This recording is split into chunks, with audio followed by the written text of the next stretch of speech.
Hey everyone, I'm Lucy. And I'm Tamoor. And we're here again with another Westworld breakdown, this time Season 2, Episode 8, Kiksuya. But before we get into the breakdown, which is going to be a doozy this week, remember to subscribe to GameSpot Universe, where you can find breakdowns of all the other episodes, as well as various Westworld features. We've also got Marvel, DC, Legion, wrestling, pretty much anything you care about. We've got videos about it. So subscribe, hit like on all of them, just pick a random assortment and hit like on all of them.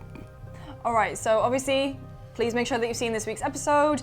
This breakdown is going to be a little bit different because it was more of a one self-contained story. There are a few references that we will, of course, point out and overanalyze, but mostly we're going to be discussing just how awesome this episode was. It's a banger. Emmys. I can see Emmys. Yeah.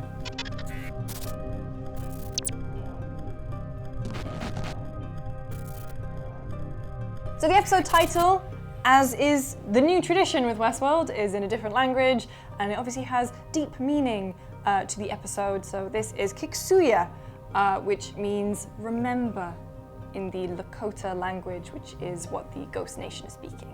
Yeah, and very much indicates what the episode will be about. It is one continuous story. It has, but you think as you're going through that it's not. You think that it's two, and then no, it's one very beautiful story. Yeah, and by the time you're done, like I feel like the name of the episode has deeper meaning to it, and it's one of those moments where you're like, oh, that was cool. I'm glad that they tied it all together thematically, and it's just a really good, well-contained narrative that I really enjoyed experiencing. He can't hurt you.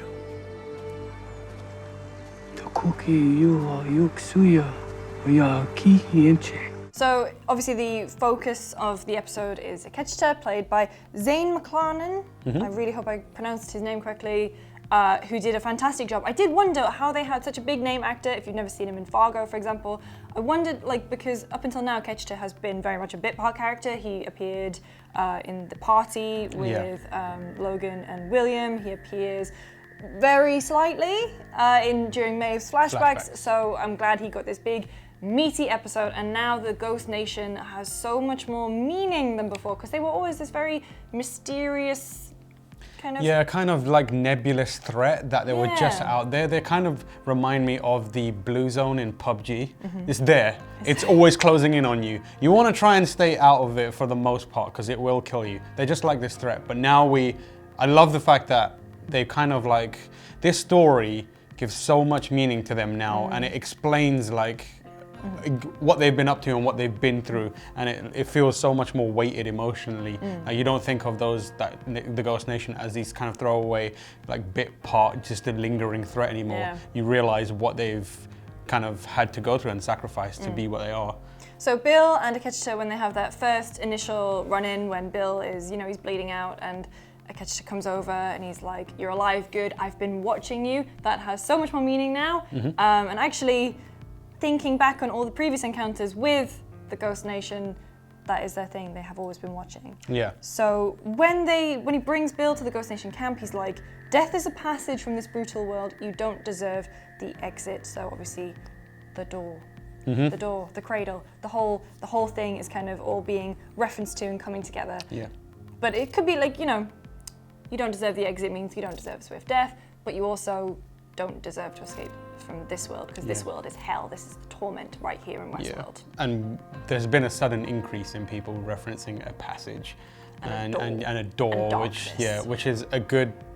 I like the increase because it means we're getting to a place where things are actually moving. It's no longer about, setting up things, it's about executing. And answers. Which is exactly what we needed. If you thought we wouldn't be on Symbol Watch in this episode, then you are sorely mistaken. Symbol Watch is always on. On Akecheta's horse, there are a couple of symbols. One is it looks like a kind of table. I can't get, I did Google and I looked for a hard reference, but I just found something on Pinterest, so I hope it's accurate. That just means horse, apparently. And 3 of them, in a row like that, can mean horse, tracks. Yeah. Or it could be the Tri-Horse of Power. Let's go! That horse is not called Epona, and you know it. But there is another symbol on Akecheta's horse. It's a spiral, which we've done some, again, Googling. It's very rudimentary Googling. It's a very old symbol and kind of like related to spiritual practices for the most part, and it reflects the universal pattern of growth and evolution, which is appropriate given what's happening to Akechta across this episode and a lot of the hosts that are in Westworld. It's a sacred symbol that reminds us of our evolving journey in life.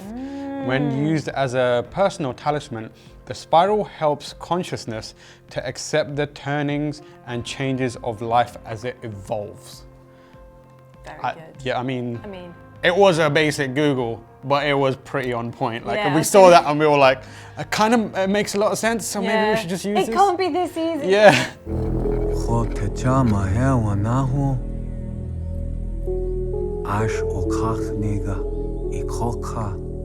So let's talk a little bit about the framing method in which the story is told. So Akechta is telling the story, his story and the story of the Ghost Nation, to who we think he's telling it to, Maeve's daughter. So one thing that I was noticing as I was watching is like sometimes he speaks to her in English. And sometimes he speaks to her in his native language of the Lakota.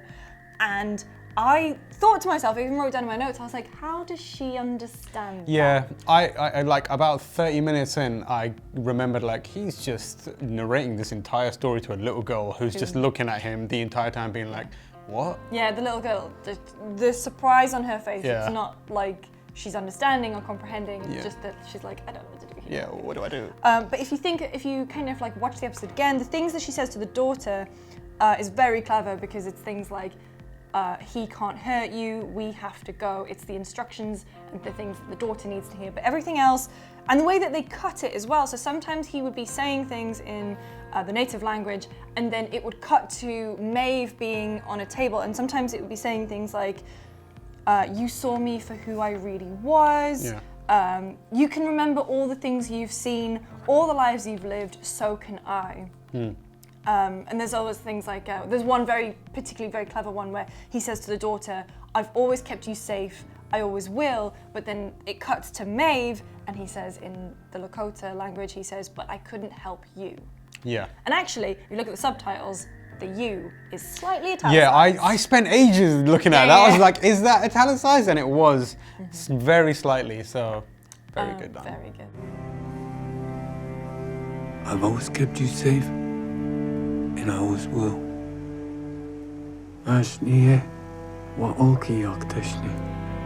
And obviously the phrase that has so much more impact is take my heart when you go and take mine in its place. When I first heard that, I did wonder if it had any relation to Sakura, because when she died, Akane, removed her heart and took it home. Yeah. So she could be at peace, but this could also be me. I mean, it's not an accident that happened and that was said, but I think it's just a matter of really driving home a theme of wanting to be where you feel comfortable, wanting to be where you feel like you belong. Yeah. And Akechta's his whole arc here is like he knows that he's in the wrong world and he feels pulled to a different one. Yeah. So it's just kind of driving that home using a different mechanism. So let's talk about Akechta's journey through the maze. So he stumbles upon Escalante, so it's just after Dolores, who's now referred to as the Deathbringer, which is the most awesome metal name that I'm digging. She's just killed Arnold, so we can place this, 30 years roughly before the events of the current timeline, in whatever shape or form that may be taking. And he walks into that building where Arnold had the actual physical maze, and he picks it up, and that sparks something in him. He starts spreading it, so he, paints it on rocks. He teaches people how to draw it. And that kind of stuff. Which is interesting given what Maeve is doing. Like, she's a similar kind of like her thing is like she's controlling people around her. She's telling them things and spreading the information and like the kind of directive and drive that he's doing, kind of like an early version of that, where he's spreading that curiosity or that need, the compulsion to look deeper into the maze. And when he gets caught for the first time, he says that he's heard a new voice, which is very much the bicameral mind stuff from the end of season 1, which was the theory that prehistoric man believed that their own thoughts with a voice of God. And he says, I was hearing this new voice. But what's interesting is that we had Ford saying, the park stories haven't changed for 30 years because it was a test bed. And we get to see, this is a very big change. As a Kiksuya, he lived a peaceful life in his village, he had a wife. That was his Alpha 1. And then when he gets caught, he gets updated and he gets this new bloodthirsty narrative of the Ghost Nation. He gets taken away from his people. And he says that he came out breathing fire.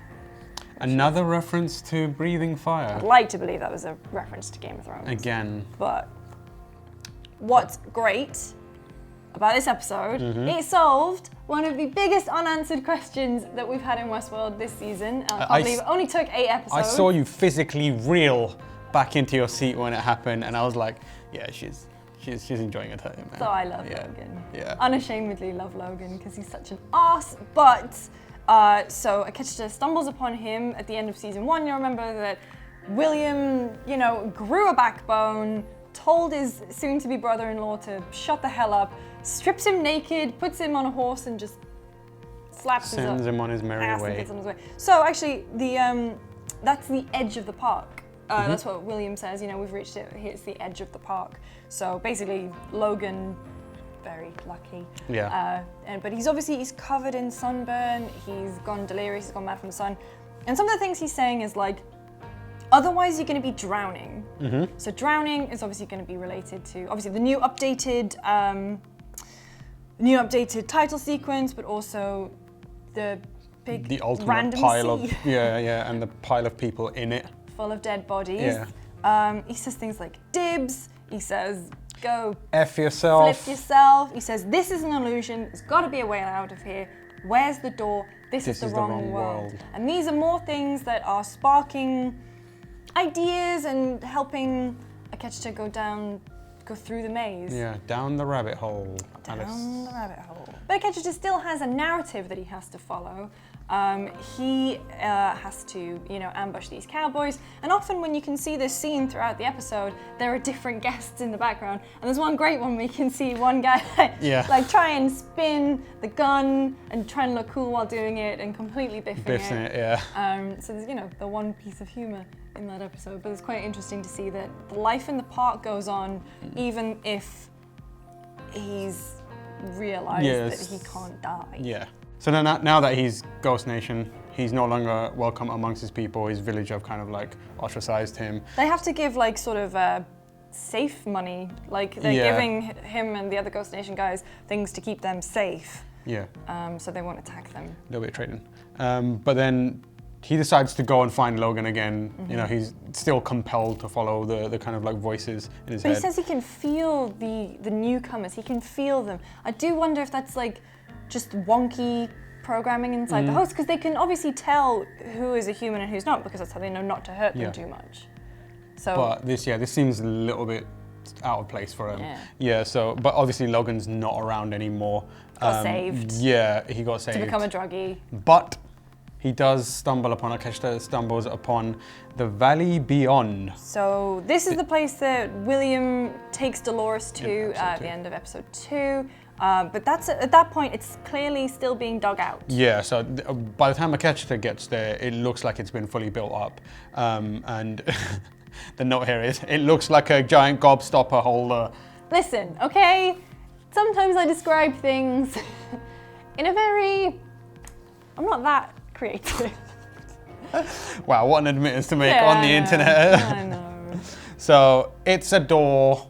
It's a door. It's a door. And he says to himself, this is the wrong world. And basically says, let's go through that door. Yeah, that's my door. But he obviously doesn't want to go alone. He can still remember his partner. And so he goes back and takes her while she's sleeping. A little bit creepy from Kiksuya there. Not a good move. But doing that does lead her to remember him, and it's a very emotional reading. Yeah, it is.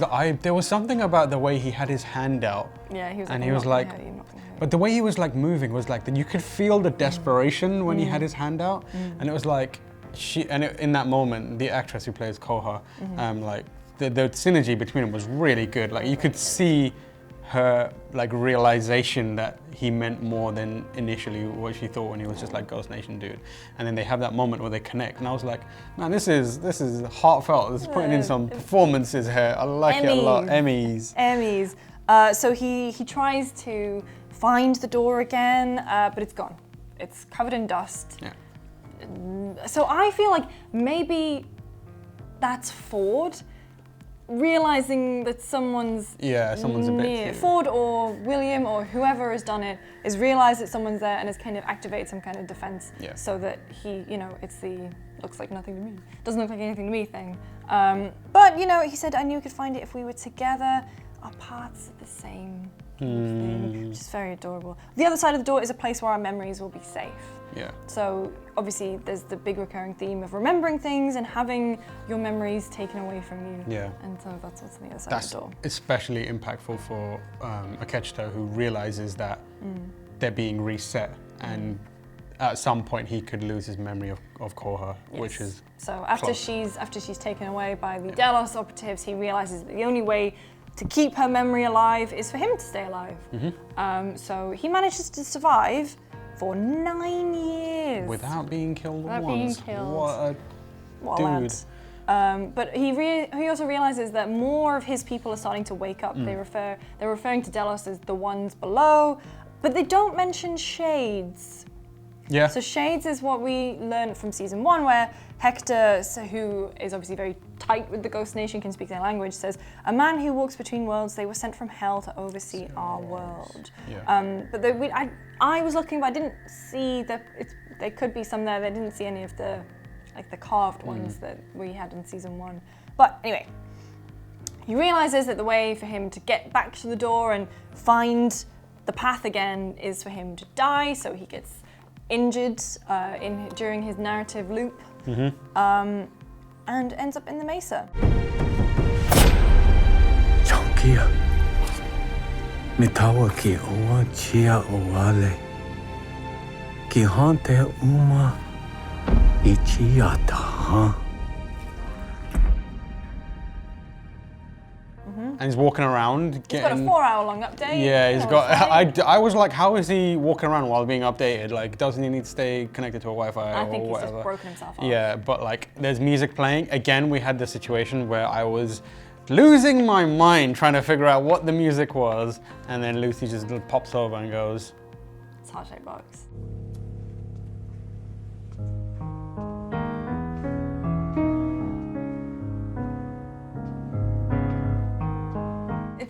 It's in one of the trailers, so... Ah, so you cheated?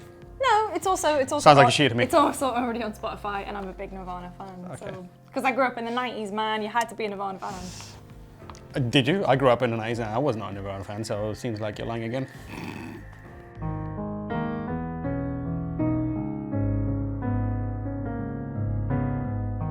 But obviously, it's a very good use of music because he makes his way to cold storage and he sees Korha. Oh my god, this was... Firstly, shout out to Surprise Dong. Secondly, this was very, very emotional. Again, like, it was that moment where you know that there's going to be no response when he sees her. Yeah.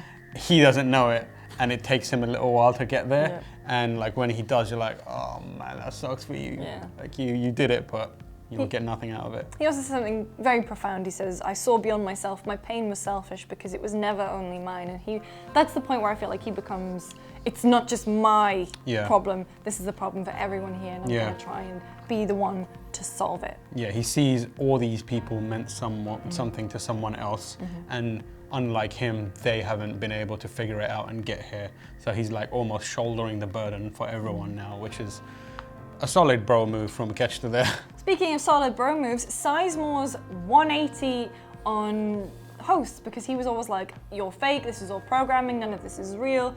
But as Maeve is, lying there, the tech it's just left her like wounds open, which is super grim, but he's in tears. He's like, you didn't deserve this, you should be a mother, you should be with your daughter, and he, on the one hand, solid bro move, but on the other hand, he completely reveals her secret to Delos later. Yeah, he kind of dobs her in a bit, yeah, which is annoying. I do see the beginnings of a redemption arc for Sizemore. My boy. I think he's gonna pull through for Maeve and Come in save. clutch. Yeah, it's gonna clutch move from Sizemore coming up. So Akechi is still spreading the symbol. When someone asks, what is the symbol? He says it means that you can see. It's a thing that starts you on the path. So, fun fact that I realized. So he's scalping and putting the symbol in there. Obviously they'll get repaired and the things will live in there. So the man that Bill, the man in black, scalped in season 1, which is how he continued on his journey to find a maze, was a Native American, because one of the barman kind of offhandedly refers to him as that. So it's possible that he was a member of the tribe at one point and he was completely just reassigned as the blackjack dealer in Sweetwater. But actually what is actually quite sad, if you look into that a bit deeper, is the man who played that character had an arc planned, but he sadly died just after he'd filmed all of his, the starting of his scenes for season 1, so they had to obviously scrap that and repurpose it, but it does still work. It fits, yeah. It does fit. And you also kind of get an explanation. So this is the bit where I started to question when Akechi is telling Maeve why he was, the Ghost Nation was invading their ranch. Because that's meant to be is that not the family-friendly zone? There is a kid there? And he says that he was there to warn. Yeah. But what happens is you can see Akechi lurking through the window, and then it cuts to the man in black. So maybe it's just again, a patch job. Yeah, it seems to sort of help her forget what the man in black did to her, or to help her, not become tainted by the Ghost Nation's maze stuff. It's really tricky, and I don't know if they're gonna explain it further. It feels like they've kind of done. Also, it's weird that he put that symbol on the ground real fast. Yeah, exactly. It was that's part of it as well that made me think, oh, is this something covered up almost? Because if he walks past the window and then it's outside, he's put a massive symbol on the ground, doing so a big he must have done off-tack. that. Exactly, he Neil Buchanan'd it right outside of that house real quick. It's a very British reference, I'm Yeah. sorry. But then let's talk a little bit about when Ford coming back, again, kind of, you expected him, but his meeting with Akechi, he genuinely seemed surprised that Akechi was going down this path, and they said that they've been watching each other. This is a misbegotten symbol, an idea that was meant to die, but you found it. It was something that obviously Arnold did. Yeah. And this would have been at the point maybe where Ford and Arnold still had very opposing ideals about the true nature of Westworld. So Arnold was very much we've created life, blah, blah, blah. Ford, nope, this is entertainment, it's not real, blah, blah, blah. And then over time, Things changed. Ford became on the side of the hosts. Yeah, yeah. And like you said, it must have been super early, given that, Arnold's vision for it kind of was shelved. So the fact that it's shown up this late is really, really kind of unexpected for him, which is why he's damn it. So we know that Ford's final plan had been in motion for a few years. So maybe this was the event that changed his mind, and that's why he started setting up things for the Deathbringer's final confrontation. That is a good way to look at it. Because he says, when the Deathbringer returns for me, you will know to gather your people and lead them to a new world. Keep watching for a while longer. Unless maybe he already had this plan. A while longer, yeah. It seems to indicate that he was already thinking about it. But he could have had a plan and then seen this element of it and been this works for me as well. So on the fly, fixing it up. When the Deathbringer returns for me, you will know to gather your people and lead them to a new world. The Deathbringer returns. Obviously, this is the event. This is the big night where she kills Ford. They go past a grave, Dolores Abernathy's grave.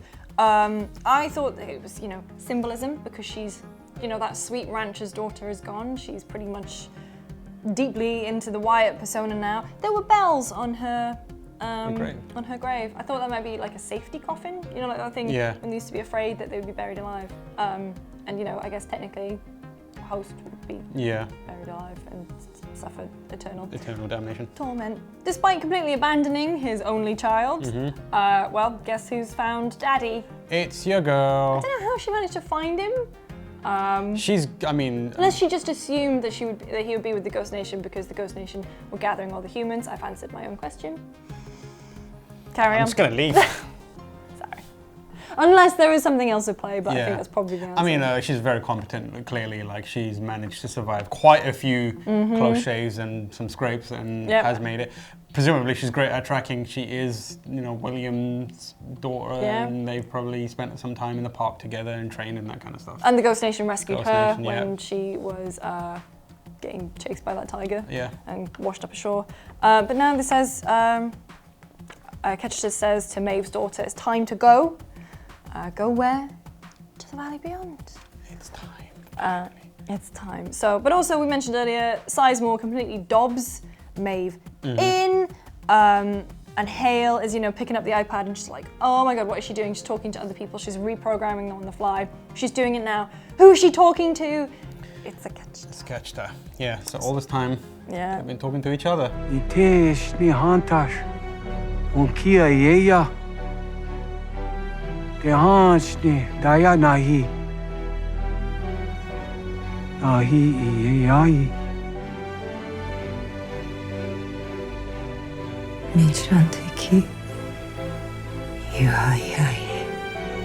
That was a confusing way to end it.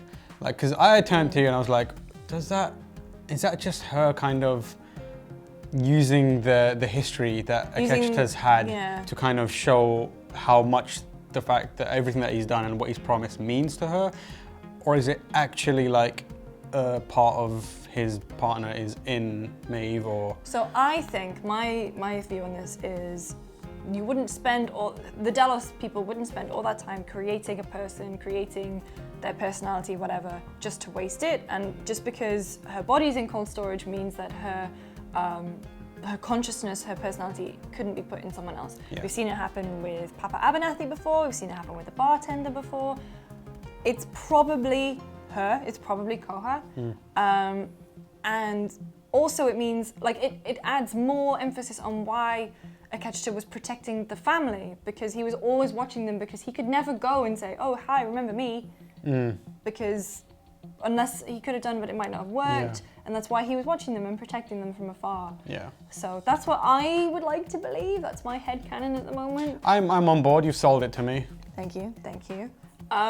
So yeah, that was the episode. What a great episode. What a great episode. I really, really liked it. I rewatched bits of it, and just the narrative conceit and the way they tell that story, and the performances are outstanding. I think they're some of the best in the series, season and series so far. And writing was sharp, and yeah, it's all around an exceptional episode. Like, I'm glad that, I mean, we were gonna watch it either way, but like for people who I'm trying to recommend it to and be like, stick it through and you'll get to this point and this will be the thing that kind of really wraps it together and makes you feel like, oh yeah, it was worth it. I mean, we love it, but... But let us know what you think, obviously, in the comments box below. We'll be back again next week with another Westworld breakdown. Can't believe we're almost at the end of the series. There. But make sure to stick around here on GameSpot Universe for more on all your faves like Westworld, Legion, Marvel, DC, Star Wars, a whole lot. You can find us on Twitter. I'm at Lucy James Games. I'm at Tamoor H. We'll see you next week. Bye.